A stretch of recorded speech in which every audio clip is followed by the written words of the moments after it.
नमस्कार दोस्तों, स्वागत करते हैं आप सभी का एजुकेशन के 86 में और भूगोल के आज 33वें दिन में आपका बहुत बहुत स्वागत है। दोस्तों, जनसंख्या और जनजाति के हम चैप्टर से सारे क्वेश्चन आंसर देख रहे हैं और आपको बता दें कि पार्ट 1 इसका कल हम लोगों ने किया था, जिसमें कि जनसंख्या के बारे में बातें की थी। तो जनसंख्या वाले चैप्टर में एक स्टूडेंट का डाउट था थोड़ा वहां पे, उसको मैं क्लियर करना चाहता हूं कि वो उनका कहना था कि सबसे ज्यादा घनत्व वाला जो राज्य है वो पश्चिम बंगाल है। पर भाई मैंने एक क्वेश्चन भी बताया था, क्वेश्चन नंबर 14 में शायद इनको डाउट था, पर मैंने आपको क्वेश्चन भी बताया था, उस क्वेश्चन को थोड़ा सा ध्यान दीजिएगा कि सबसे ज्यादा घनत्व वाला जो राज्य है वो दिल्ली है। ठीक है, वो कितना बताया था, 11,320 वर्ग किलोमीटर स्क्वायर पे यहाँ की जो घनत्व बताई जाती है। उसके बाद जो है वो है स्टेट आपका बिहार, जो कि मैंने 1106 वर्ग किलोमीटर के बारे में बताया था। ठीक है, फिर है आपका पश्चिम बंगाल, जो कि 1028 वर्ग किलोमीटर है। तो ये क्या है, घनत्व है। तो घनत्व क्या होता है, ठीक है, तो यानी कि 1 वर्ग किलोमीटर में इतने व्यक्ति निवास करते हैं, ये इसका घनत्व बताता है। तो दिल्ली इसलिए है क्योंकि दिल्ली का क्षेत्रफल भी कम है और ये क्षेत्रफल के ऊपर भी डिपेंड करता है आपका घनत्व। ठीक है, तो ये आपका क्षेत्रफल कम है और यहाँ पे लोग जो जनसंख्या है वो ज्यादा है। तो 11,320 किलोमीटर वर्ग किलोमीटर स्क्वायर का ये आपको एरिया कवर करता है 11,320 लोगों के रहने के लिए। ये समझ में आ गया आपको?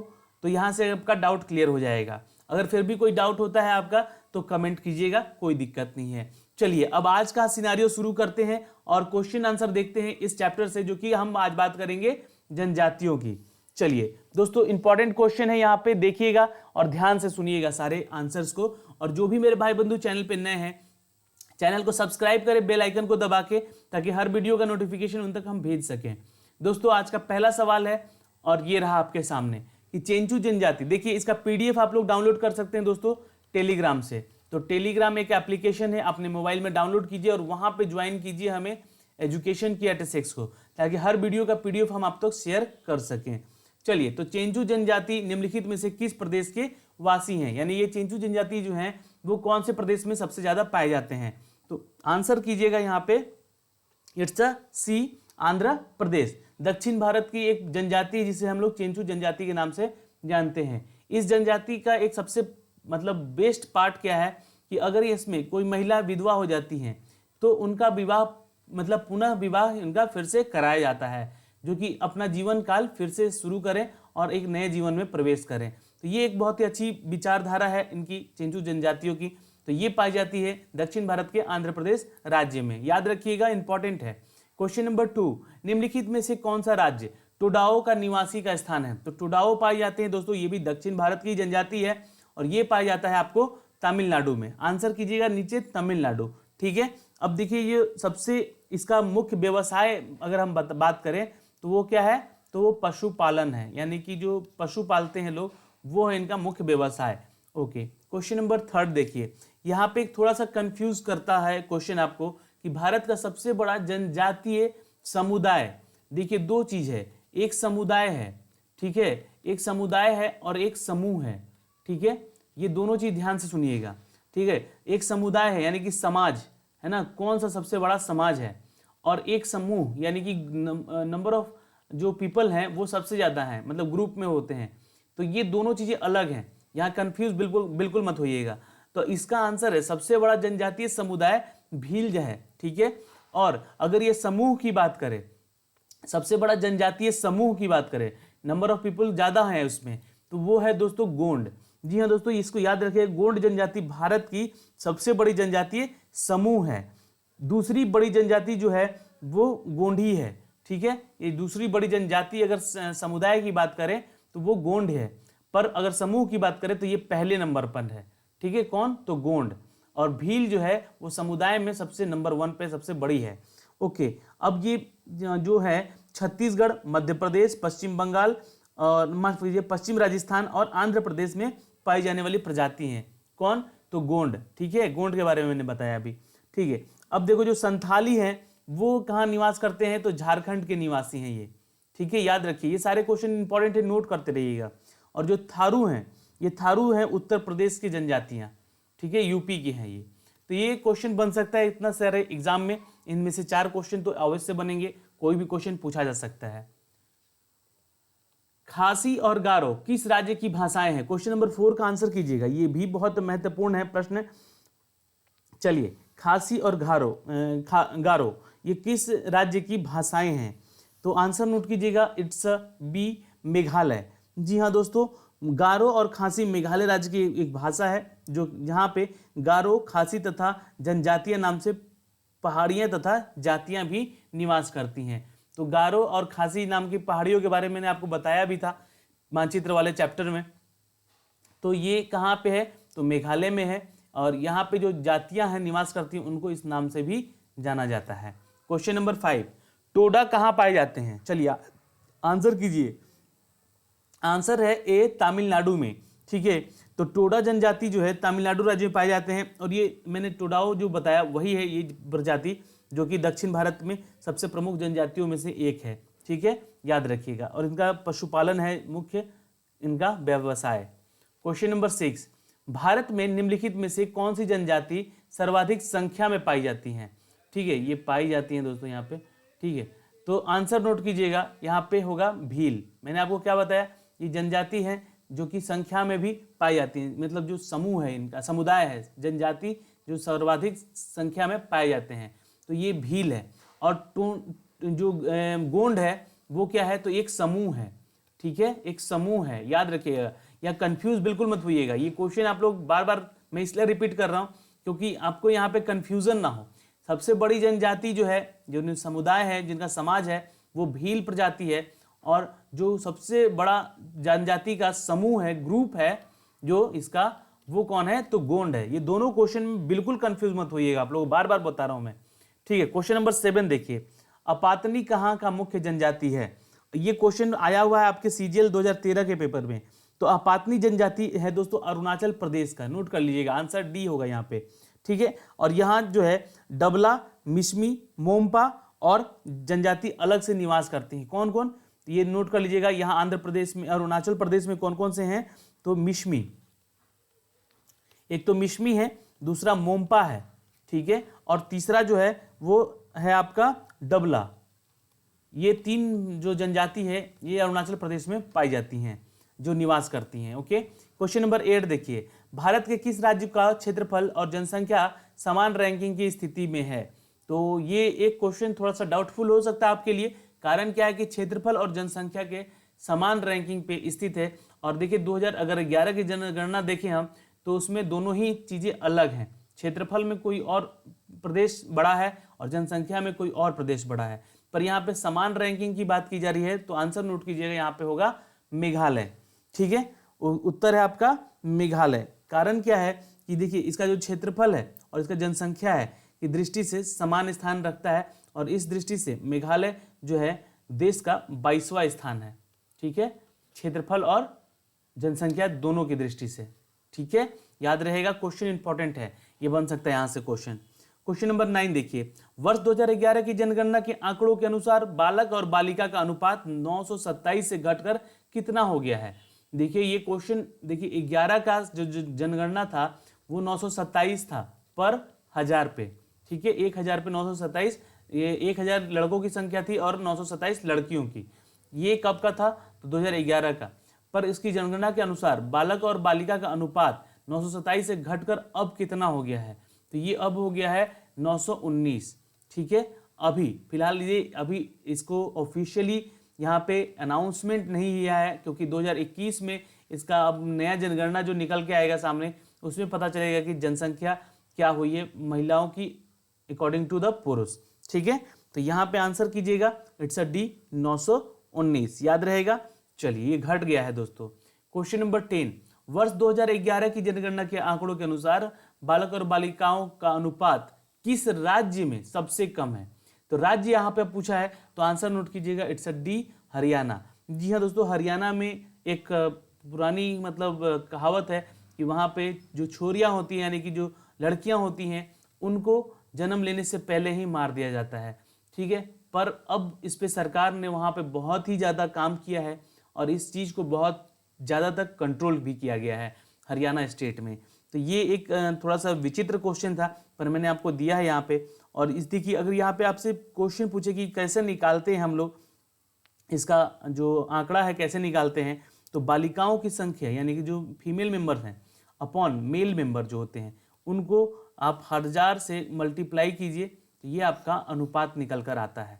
ठीक है, हर 1000 पे कितनी लड़कियां होंगी ये निकलता है। ठीक है, तो ये क्वेश्चन इंपॉर्टेंट है दोस्तों, ये क्वेश्चन आपके एग्जाम में भी पूछा जा सकता है। ओके, तो याद रखिएगा 2011 के अनुसार हरियाणा का जो शिशु यानी कि बच्चों का लिंगानुपात है, यानी कि जो मेल फीमेल का जो रेशियो है उसको सबसे कम आंका गया है, जो कि कितना है, तो 834 है पर 1000 में।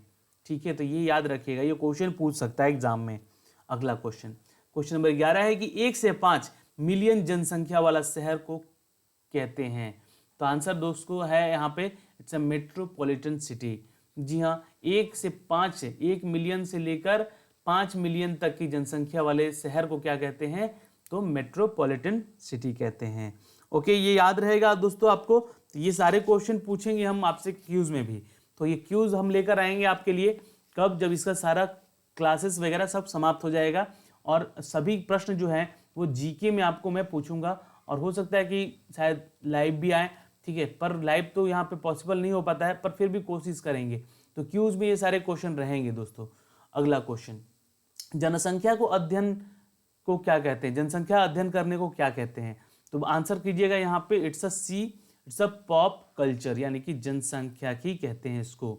ओके, ये एक क्वेश्चन आया हुआ है आपके 2013 के पेपर में। इसका अध्ययन जो है जनसंख्या भूगोल के अंतर्गत किया जाता है, और जिसमें जनसंख्या लिंगानुपात साक्षरता का अध्ययन किया जाता है, जिसे हम लोग कहते हैं पॉप कल्चर यानी कि जनसंख्या की। ओके, अगला सवाल, क्वेश्चन नंबर 13, जनसंख्या का घनत्व दर्शाता है। तो देखिए ये चीजें आज क्लियर हो जाएंगी, जो डाउट था आपका पिछले वीडियो में, तो यहाँ पे आंसर कीजिएगा इट्स अ डी, जनता भूमि अनुपात, पब्लिक लैंड रेशियो को हम लोग घनत्व को दर्शाता है। घनत्व क्या दर्शाता है, तो जितनी जनसंख्या है पुरुष महिलाओं को मिला के, पूरे पुरुष क्या सभी लोगों को मिला के, है ना, मनुष्यों की संख्या मतलब कह सकते हैं। ठीक है, जितने भी लोग होते हैं उनका और भूमि का अनुपात जो है वो कहलाता है घनत्व। ठीक है, याद रहेगा क्वेश्चन आपका, तो ये क्वेश्चन आ सकता है एग्जाम में भी। ठीक है, याद रखिएगा। भारत में अत्यधिक आबादी वाला शहर, तो ये है दोस्तों आंसर सी, मुंबई सबसे अत्यधिक आबादी वाला शहर है। ठीक है, मुंबई।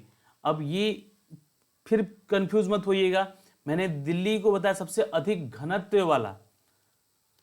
ठीक है, घनत्व वाला शहर जो है वो दिल्ली है, पर सबसे ज्यादा आबादी पॉपुलेशन, ठीक है, तो ये है कौन, तो मुंबई। ठीक है, याद रखिएगा, कंफ्यूज मत होइएगा, घनत्व में, जनसंख्या में, लोगों का रेशियो में, इन सब में कंफ्यूज मत होइएगा, सारी चीजें क्लियर कर रहा हूं मैं आपको। क्वेश्चन नंबर 15, जनजाति संथाल इस राज्य में नहीं रहती है। देखिए तो झारखंड की है। ठीक है, तो किस राज्य में नहीं पाई जाती है, तो राजस्थान में। ठीक है, तो ये जो संथाली हैं ये असम में भी पाए जाते हैं और पश्चिम बंगाल में भी, क्योंकि ये इसके आसपास के राज्य हैं और यहाँ पे ये जनजाति पाई जाती हैं, पर जो राजस्थान है यहाँ पे ये नहीं पाई जाती हैं। ठीक है, जनजाति संथाल। अगला क्वेश्चन, 2011 के जनगणना के अनुसार किस राज्य की आबादी सबसे अधिकतम थी, तो सबसे अधिकतम वाली जनसंख्या वाला जनगणना के अनुसार जो आबादी थी वो थी दोस्तों डी, उत्तर प्रदेश की। ठीक है, पर अब कौन है, तो ये आबादी के मामले में महाराष्ट्र आ चुका है। क्यों, क्योंकि यहाँ पे उत्तर प्रदेश का बंटवारा हो चुका है, एक उत्तराखंड बन चुका है और एक यूपी बन चुका है, तो इसलिए यहाँ पे अब इसका जो आंकड़ा है वो कम हो गया है। पर जैसे ही अभी 2021 का जो आंकड़ा आएगा उसमें सारी चीजें क्लियर होंगे, पर ये हाँ इसके अनुसार अगर देखा जाए तो इसका आंसर होगा डी, उत्तर प्रदेश। ठीक है, चलिए क्वेश्चन नंबर 17, खासी जनजाति कहाँ रहती है, ये क्वेश्चन मैंने अभी आपको बताया है स्टार्टिंग में ही, आंसर है मेघालय। ठीक है, और गारो भी कहाँ की है, तो गारो भी मेघालय की ही जनजाति है। ओके, क्वेश्चन नंबर 18, दोस्तों बोडो भाषा मुख्य रूप से किस राज्य में बोली जाती है, तो बोडो जो लैंग्वेज है बोली जाती है दोस्तों असम में। ठीक है, ये क्वेश्चन आया हुआ है आपके 2016 के पेपर में, तो इसलिए बनता है इंपॉर्टेंट। ठीक है, तो एक क्वेश्चन मैं अब थोड़ा सा आपसे पूछ लेता हूँ, 2-4 क्वेश्चन है ना, क्योंकि क्वेश्चन देखिए सारे लगातार मैंने करा दिए यहाँ पे, तो कुछ क्वेश्चन आपसे बताना जरूरी है। ठीक है, तो एक क्वेश्चन आप यहाँ पे आंसर कीजिएगा दोस्तों, अगर आप लोग कर सकते हैं तो, कि किसी भी विकसित देश की जनसंख्या का अभिलक्षण नहीं है। ठीक है, तो ऑप्शन में देता हूं कि निम्न जन्म दर और निम्न मृत्यु दर, उसका बराबर हो, उच्च जन्म दर और उच्च मृत्यु दर बराबर हो, नगरीय जनसंख्या का उच्च अनुपात हो, या जनसंख्या की निम्न वृद्धि दर हो। तो आंसर कीजिएगा यहाँ पे उच्च जन्म दर और उच्च मृत्यु दर के कारण किसी भी विकसित देश की जनसंख्या का अभिलक्षण नहीं निकाला जा सकता है। ओके, चलिए अब क्वेश्चन नंबर 19 देखते हैं कि मसाई निम्नलिखित में से किसकी जनजाति है। मसाई जो है वो है दोस्तों ए यानी कि केन्या की। केन्या जो है एक कंट्री है, अफ्रीकन कंट्री है, ये याद रखिएगा। और यहाँ की जो एक जनजाति है जिसे हम लोग मसाई के नाम से जानते हैं। तो ये क्वेश्चन आप याद रखिएगा। इसके अलावा जो हम क्वेश्चन यहाँ पे बता रहे हैं कि जो कि तांगानिका जो है वो केनिया और पूर्वी युगांडा के पठारी क्षेत्रों में घुमक्कड़ी पशुचारक के रूप में जीवन निर्वाह करते हैं। कौन? तांगानिका, नाम नोट कर लीजिएगा, ठीक है। तांगानिका ये कहाँ पे निवास करते हैं, पशु चराते हैं? तो केनिया के पूर्वी और युगांडा के पूर्वी क्षेत्रों में, पठारी क्षेत्रों में ये निवास करते हैं और इनके रूप में जो जीवन निर्वाह करते हैं। और इनके कैडिट्रियन जो कि भूमध्य सागरीय और निगोयड प्रजाति के मिश्रण को एक झलक दिखलाता है, जो कि यह गाय के पवित्र मानते हैं और उनको हम कहते हैं दोस्तों तांगानिका। ठीक है, याद रहेगा, क्वेश्चन इंपॉर्टेंट है, यहाँ से क्वेश्चन बन सकता है। ठीक है, चलिए क्वेश्चन नंबर 20 देखिए। इनमें से किस राज्यों में से सबसे कम साक्षर दर, सबसे कम पढ़ा लिखा राज्य कौन सा है दोस्तों? तो आंसर कीजिएगा, इट्स अ बिहार। इसका साक्षरता दर मैंने कल भी बताया था आपको, तो ये है 61% लमसम। ठीक है, 61 पॉइंट कुछ है यहाँ पे, पर ये इसको 61 ही मानिए। ठीक है, पर अब जो 2021 का यहाँ पे जनगणना का यहाँ पे रिजल्ट आएगा, ठीक है, 2021 का, ठीक है, उसमें कुछ चेंज होंगी और बिहार का साक्षरता दर शायद ऊपर जाए 61 से भी।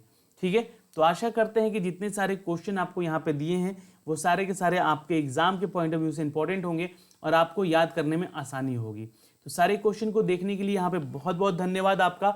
और जो भी मेरे भाई बंधु किसी को डाउट होता है तो वो प्लीज़ कमेंट करें और उसका आंसर जरूर दिया जाएगा आपको। ठीक है, और यहाँ पे इसका PDF टेलीग्राम पे शेयर कर देंगे। वीडियो अच्छा लगा हो तो एक लाइक कर लीजिएगा और वीडियो को सिर्फ शेयर कर दीजिएगा ताकि उन दोस्तों तक जा सके वीडियो जो कि दूर दराज के गाँव में अपने बैठ के तैयारी कर रहे हैं। आज के लिए इतना ही, मिलते हैं इतिहास के 33वें दिन के क्लास में जो कि क्यूज होगा, उसका बहुत इंपॉर्टेंट है, अटेंड जरूर कीजिएगा शाम को 3 बजे। बाय बाय, टेक केयर, ध्यान रखिएगा अपना।